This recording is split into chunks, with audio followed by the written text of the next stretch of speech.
बहुत समय पहले एक छोटे गांव में रामू नाम का एक गरीब आदमी रहता था।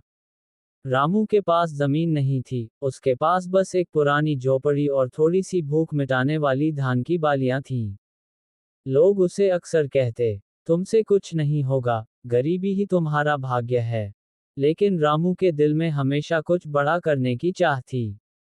वह दिन भर खेतों में काम करता, शाम को पढ़ाई करता और रात में सपना देखता कि उसका भाग्य भी किसी दिन चमकेगा। एक दिन गांव में एक बड़ा मेला लगा। मेले में दूर दूर से व्यापारी आए और अपने सामान बेच रहे थे। रामू के पास ज्यादा पैसे नहीं थे, लेकिन उसने अपने पास की छोटी सी बचत से एक बीज खरीदा, जो सुनहरे फल देने वाला कहा जाता था। गांव के लोग हंसे, इतने गरीब आदमी ने इतना महंगा बीज क्यों खरीदा? लेकिन रामू ने उसे अपने खेत में लगाया, रोज पानी दिया और मेहनत के साथ देखभाल की। महीनों की मेहनत के बाद वह बीज एक बड़ा पेड़ बन गया और उस पेड़ से इतने फल आए कि गांव के सारे लोग चौंक गए।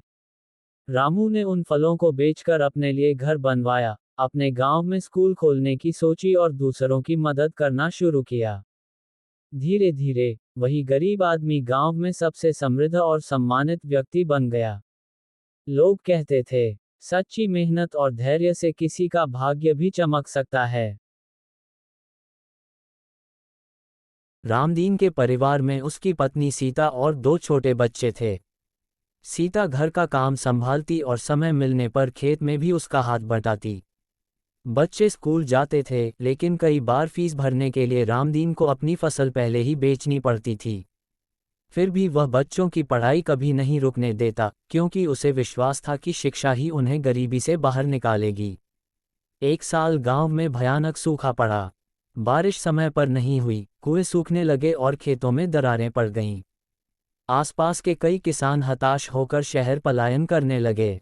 कुछ ने साहूकार से कर्ज लिया, तो कुछ ने खेती छोड़ दी। रामदीन भी बहुत परेशान था, लेकिन उसने हार नहीं मानी।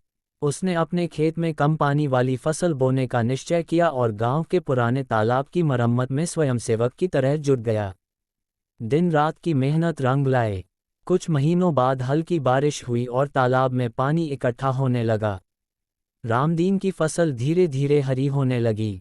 उसने खेत में जैविक खाद का प्रयोग किया, जिससे उपज अच्छी हुई।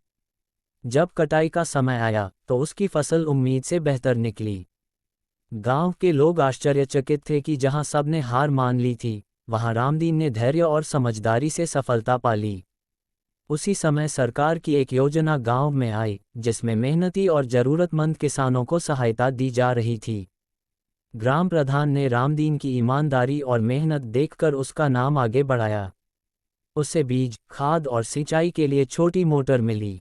इससे उसकी खेती और भी सुधर गई। कुछ सालों में रामदीन की हालत बदलने लगी। वह अब भी सादा जीवन जीता था, लेकिन उसके चेहरे पर संतोष की मुस्कान थी। उसके बच्चे अच्छे से पढ़ने लगे और गांव में उसकी इज्जत बढ़ गई। वह अब दूसरे किसानों को भी नई तकनीक और धैर्य से काम करने की सलाह देता था। रामदीन की कहानी यह सिखाती है कि गरीबी कोई अभिशाप नहीं, बल्कि एक परीक्षा है। जो व्यक्ति मेहनत, ईमानदारी और उम्मीद का दामन नहीं छोड़ता, वह कठिन